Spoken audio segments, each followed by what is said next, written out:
Hi there. Come on in. It's Thursday night, November 11th, 2004. I'm Fred Trost along with Zachary Trost with our pre-deer season show. Now, Zachary will have the guides report at the end of the program, but give us a hint. What did your guides report sources say about the upcoming season?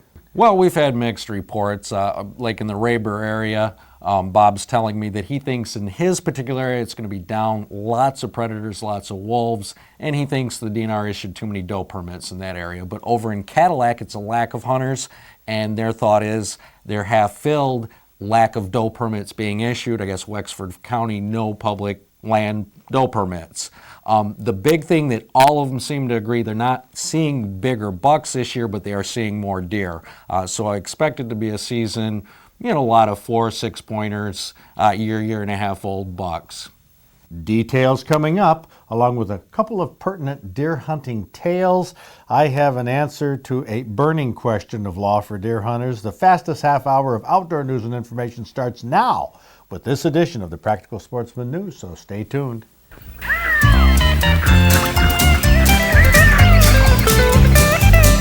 From the rugged shores and woodlands of the north, it's history of copper mines and iron ore, the Great Lakes fishery. To the farmlands of the southern counties we'll look around, my friend, at all that waits the sportsman in the state of Michigan. And sometimes when the moon brings out the diamonds in the snow, and the stillness of the forest lies encased in Arctic cold, the wind might whisper through the trees, listen if you can. It tells you all the beauty in the state of Michigan.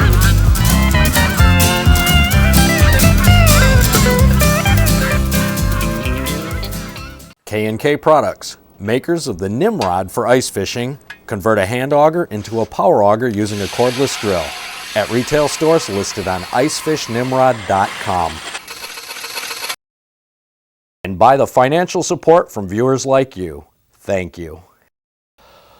What is the first thing you have to do before you go hunting? Plan the trip. Without a plan, you're going to be lost. Same thing with this outdoor TV show. We have to plan how we're going to get from here to Big Buck Night. Now, Zachary and I are going to give you the rundown of the significant dates, starting with November 14th, Sunday.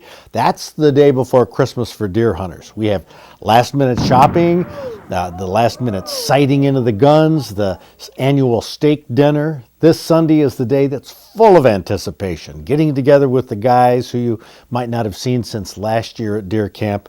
There's no day like it. And if you don't hunt deer, you can't really understand. It's the lead up to Christmas morning for deer hunters. That's daybreak on November 15th.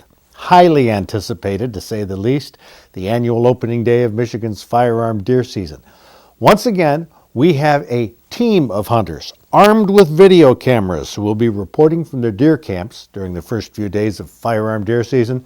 Now, here's the lowdown on our 2004 reporters from around the state. Starting in the Upper Peninsula, Tommy Tompkins from Westland will share his deer camp from a cabin on private land in Marquette County.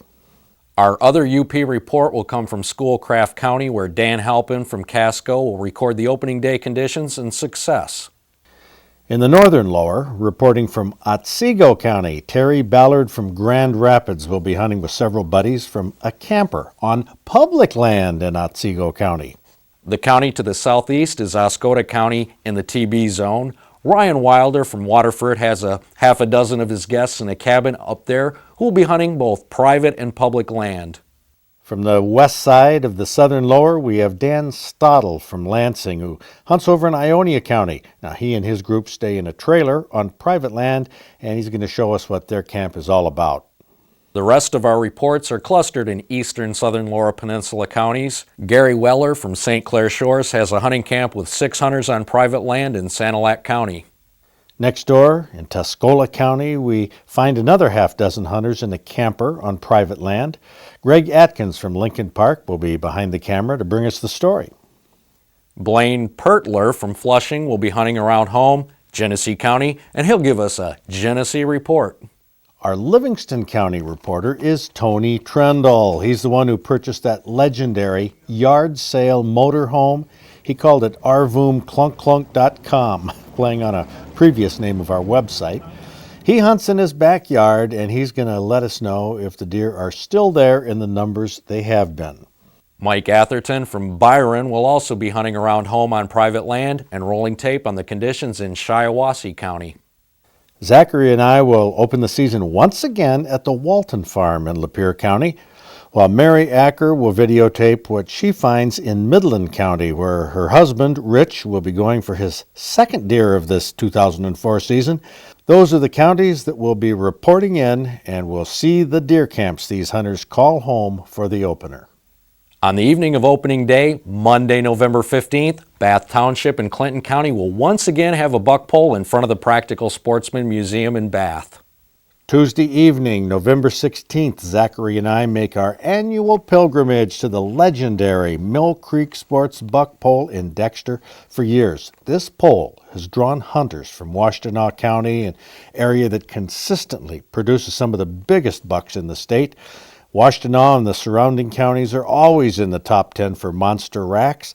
At 7 o'clock Tuesday night, we'll roll our camera at the buck pole and see what big bucks Southern Michigan has produced in 2004. You won't see these reports on Thursday, November 18th, because we're not going to have enough time to edit a program together. So on the 18th, we're going to show you some new footage along with some classic footage of opening day deer hunting from years past. Thursday, November 25th, Thanksgiving. Plus, it's the day we have our special show with opening day reports from a dozen locations around Michigan and the Mill Creek Buck Pole. This is a program that I'm sure will be continuing on December 2nd because we're going to have plenty of material from the opener. Finally, Thursday, December 9th, live from the studios of WTVS Channel 56 in Detroit, Big Buck Night. Now, traditionally, we featured the biggest antlers from counties around the state. We're going to continue to do that, but, big antlers aren't everything. We have deer coming in, one with the biggest hooves you've ever seen. A fellow is trying to get a piebald buck in his area. That's one that's mostly white. If you get a deer with some odd attribute, let us know. Or if you know of a hunter who's accomplished something unusual because of maybe his age or disability or some other reason, contact us. See, our hunting awards aren't really about deer. They're for the deer hunters. So, Zachary, how does a hunter get in the running for Big Buck Night? Bob Litowski from Chesterfield emailed you a question. Freddie said, I was watching your section on the law and noticed the rifle behind you. Is it a 300 Savage? I have one that was passed down to me and I've never seen another because it's the sporterized model from Savage. It's a great gun. Please move over and show it to me on the air. Well, this rifle has a lot of sentimental value actually because my dad bought this in the 1950s. It's a Savage Model 99 .308 caliber. I used this rifle to get my first deer. Zachary used it to get his first deer. This lever action that Savage designed is the most accurate lever action rifle ever made. Bob wrote back and said, the sporterized is the Model 99, and that's what I have from my dad from the mid-1930s, a Savage 300 caliber, not a 300 Magnum. And you are right, it is the most accurate rifle I've ever shot. I got my blue book of gun values off the shelf. This one actually is about 12 years old, but the information is still good. I learned that the original Savage lever action was the model 1895. That was made for only 5 years. It was in .303 Savage caliber. It was followed by the model 1899, which obviously came out in 1899, and they made that until World War I. 1917. Then for a few years, Savage made guns for the military during the war. Then in 1920, Savage went back to making hunting rifles, which they probably referred to as the sporterized models because they didn't come with all the military accessories. Now, Bob probably got one of those Model 99As from his dad in excellent condition. Bob's 99A was worth $550 in 1991. That was 13 years ago. The one my dad bought in the 1950s, this one here, the Model 99F, still a vintage quality gun. It blue books in excellent condition at $350. These old guns, especially ones that our fathers used and passed down to us, make hunting a lot more fun. Some people use old-style guns because they're more accurate. Believe it or not, that's a muzzle loader.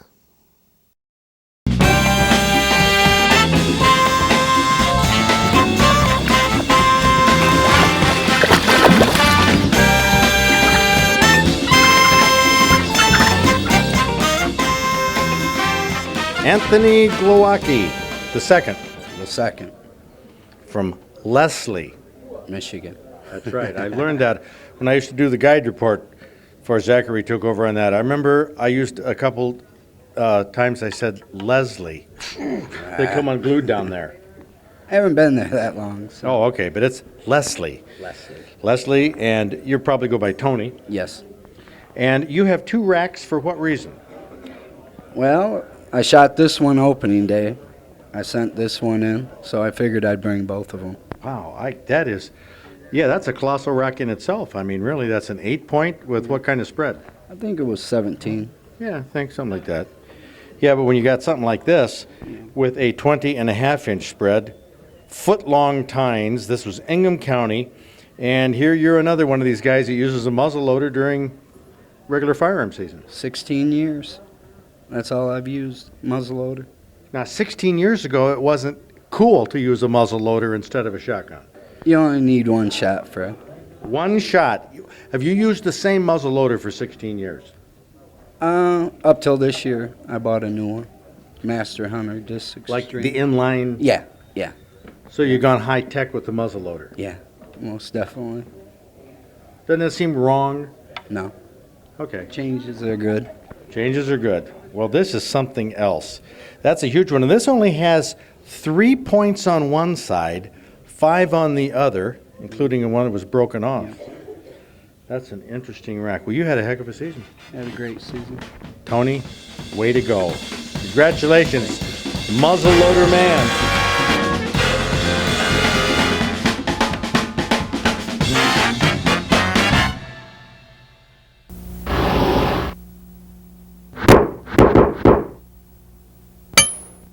I wanted to run some footage this week from the Firearm Law Symposium at Cooley Law School, but that's going to have to wait. There is a legal principle here I feel an obligation to tell you about that might keep you or your fellow hunters out of needless trouble. Now, here's the situation. I got a call that involved 3 conservation officers who were operating in a rural area in Ingham County. It started off with 2 boys, 17 and 19 years old. They were target shooting in the backyard of their grandparents' house with a .22. 3 COs pull in the driveway, actually from 3 different counties. They confronted the boys, saying there was a complaint that somebody shot a deer with a rifle.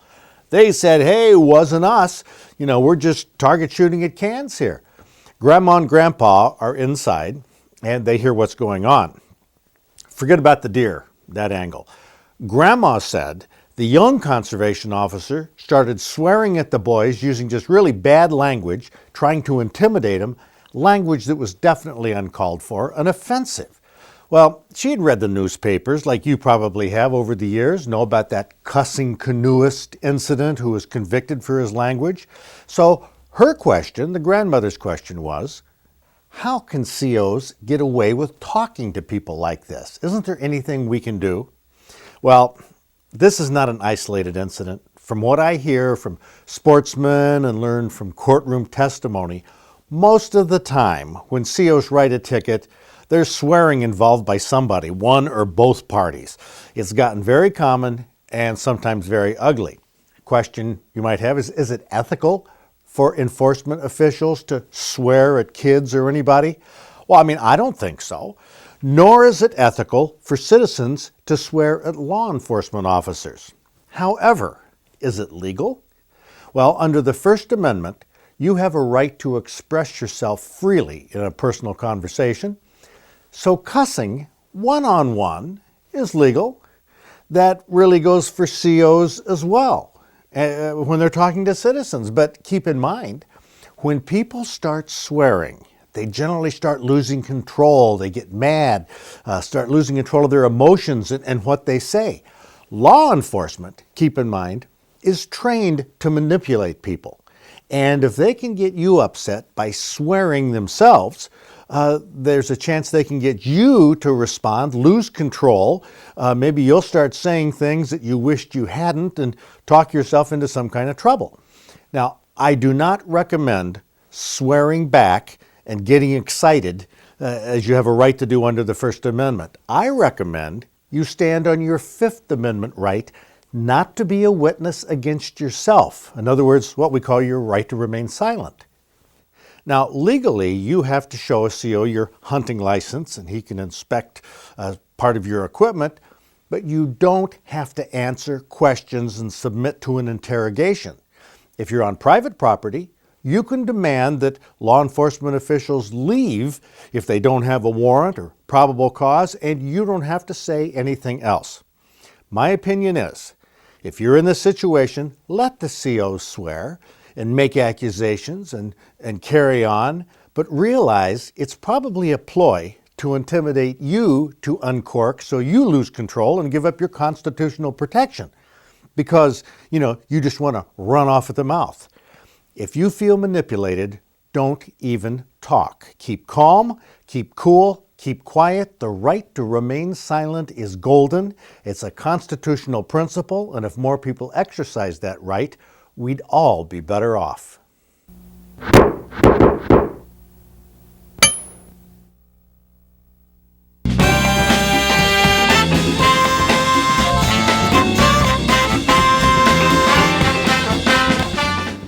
Joe Eby from Howell on the second day of gun season was up in Huron County, up there in the Thumb. Got this 11-pointer.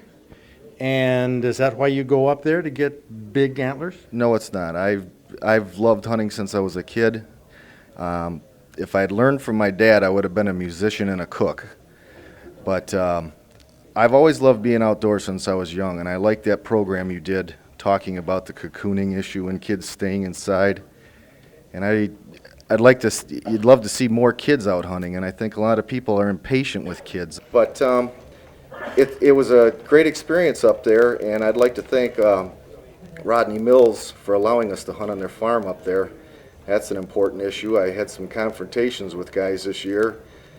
People want to own all the woods, all the land, and it's just a matter of timing, luck. Well, that is very interesting, Joe. I mean, your concept on this about getting kids out, and you got to admit sometimes it is hard to be patient with them. It's very tough. My friend's son. But you think we're impatient? You think they get impatient with us? Probably. Out there, yes. And I'd also like to thank my wife, Margot. It's very helpful when you have a supportive wife who lets you hunt all you want. That's an invaluable tool. We've heard a lot of wife stories up here today, but mine's a great one. So one last parting shot. How do you pick them? The wives? Mm-hmm. Good luck. Hey, well, that's great advice, but if you don't know how to pick them, how are you going to help anybody? We went through it twice. Went through what? Marriage. We took a 5-year sabbatical, so. And remarried again? Yes. Oh, so you're talking about how easy and what a great wife she is. Well, this has been quite a... Well, I wasn't that easy either. So. Wow. The story turns scary. Not really, just kidding, Joe. Hey, you got a great attitude, though. I appreciate it. Joe Eby from Howell.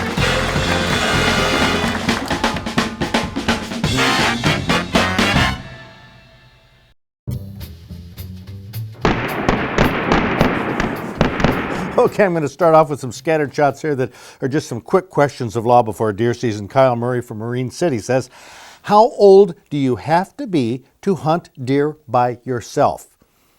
The same age you have to be to hunt anything by yourself, 17.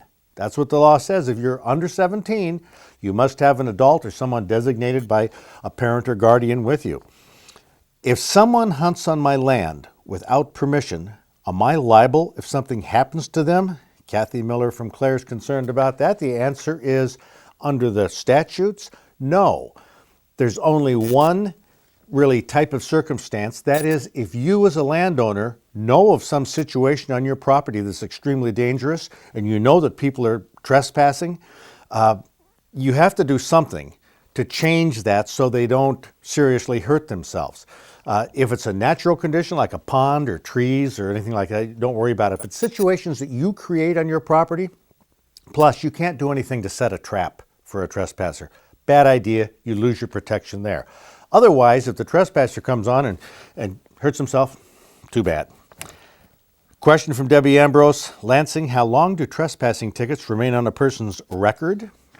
Trespassing tickets are criminal misdemeanors. They are not like parking tickets or civil infractions you get for traffic violations. They're criminal misdemeanors. They're on your record for life. So be warned. Now, a guy wrote in talking about how the hunting channel was so much better than watching our show. There are 3 responses.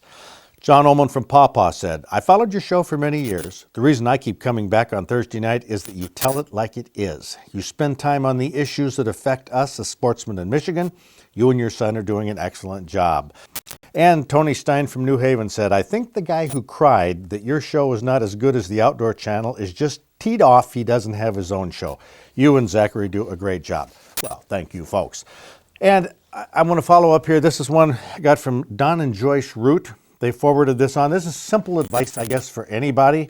They said that by following the simple advice I read in an article, I finally found inner peace. The article said, the way to achieve inner peace is to finish all the things you've started. So I looked around the house to see all the things I started and hadn't finished. And before leaving the house this morning, I finished off a bottle of red wine, a bottle of white wine, the Baileys, Kahlua, and Wild Turkey, the Prozac, some Valium, some cheesecake, and a box of chocolates. Well, I guess we get the point there. A little facetious, folks. I'm not serious, but have fun outdoors this weekend. Have a safe hunting season. Enjoy yourselves, and Zachary and I will see you back here next week.